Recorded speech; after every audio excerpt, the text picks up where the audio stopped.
శాసనసభలో చివరి రోజు తెలుగుదేశం పార్టీ అధ్యక్షులు అచ్చెన్నాయుడు ఉదయం హడావిడి చేశారు. 9 గంటలకే శాసనసభకు వచ్చిన తెలుగుదేశం పార్టీ శాసనసభ్యులు శాసనసభాపతి సమయానికి సమావేశం ప్రారంభించలేదని వీడియో తీసి హల్చల్ చేశారు. శాసనసభ్యులకు అధికార పార్టీకి శాసనసభ అంటే గౌరవం లేదని, తెలుగుదేశం పార్టీ ప్రజల పట్ల ప్రేమతో శాసనసభను గౌరవిస్తూ హాజరవుతున్నామని అచ్చెన్నాయుడు అన్నారు. శాసనసభ సమావేశాలు ఎటువంటి చర్చలు జరగనీయకుండా అధికార పక్షం వ్యవహరిస్తుందని, జనంకు ఉపయోగపడే ఒక చర్చ కూడా అసెంబ్లీ జరగలేదని అచ్చెన్నాయుడు ఆవేదన వ్యక్తం చేశారు. శాసనసభ ప్రవేశ ద్వారం ఇది.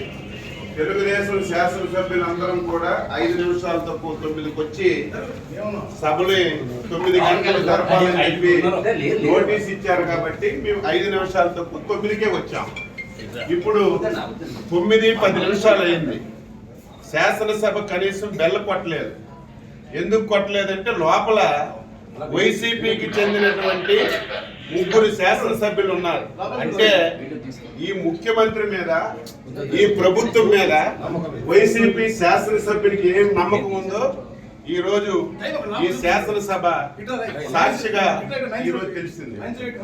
ఏది ఏమైనా సరే ప్రజాస్వామ్యాన్ని నమ్మినటువంటి వ్యక్తులుగా శాసనసభలో మాకు ఏ అవకాశాలు ఇవ్వకుండా, ప్రజా సమస్యలు లేవనెత్తకుండా, మమ్మల్ని అవమానాలకు గురి చేసిన ప్రజల గురించి శాసనసభకు వచ్చి మా బాధ్యతని మేము నిర్వహిస్తున్నాం. ఇంత దారుణం ఎప్పుడు కూడా లేదు. 9-8 నిమిషాలు అయింది. ఇంత దారుణం ఏది ఏమైనా సరే ఈ 5 సంవత్సరాలు ఈ శాసనసభలో ఈ రాష్ట్రానికి ఉపయోగపడినటువంటి ఒక్క చట్టం కూడా చేయలేదు. ఈ శాసనసభలో ఏ చట్టం చేసినా సరే ఈ రాష్ట్ర వినాశనానికి దారితీసిన చట్టాలే చేశారు.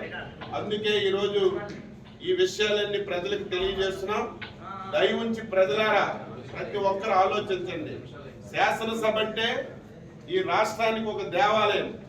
5 కోట్ల మంది ప్రజలకి న్యాయం చేసినటువంటి సభ. ఈ సభని ఇంత దారుణంగా తయారు చేశారు. ఈ రోజు జగన్మోహన్ రెడ్డి ముఖం చూడాలన్నా, శాసనసభకు రావాలన్నా నీ శాసనసభ్యులే ఈ రోజు రావడం లేదంటే ఇప్పటికైనా సిగ్గు తెచ్చుకోమని చెప్పి ఈ సందర్భంగా కోరుతున్నాం. 10 నిమిషాలు అయింది. మేము ప్రజాస్వామ్యాన్ని నమ్మిన వాళ్ళగా శాసనసభని గౌరవించాలని 5 నిమిషాల తక్కువ 9కి వస్తే నీ అధికార పార్టీ సభ్యులు ఒక్కరు కూడా రాలేదంటే